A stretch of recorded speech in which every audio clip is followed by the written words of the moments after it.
তুমি আমার গার্লফ্রেন্ড, শোনো বেশি বেশি খাবা, বেশি বেশি না খেলে আমার আবার রোগা পাতলা মেয়ে পছন্দ না। সবসময় তো সবকিছু জোর করেই খাওয়া। আরে মেয়েদের একটু জোর না করলে খাইতে চায় না। কিরে তুই রেস্টুরেন্টে মাইয়া নিয়ে কি করো?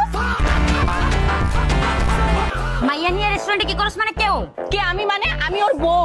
বউ মানে তুমি বিবাহিত? অবিবাহিত কিনা এরা পরে বুঝাইতেছি। তুই ঘরে বউ রাইখা তুই মাইয়া নিয়ে রেস্টুরেন্টে খাইতে আসস? তোরে আজকে আমি খাইছি। বাবু দাঁড়া দাঁড়া, দেখি এদিকে ঘুরো তো, একটু এদিক ঘুরো তো। বুঝলাম না বাবু, তোমার আজকে তো সুন্দর লাগতেছে কেমনে?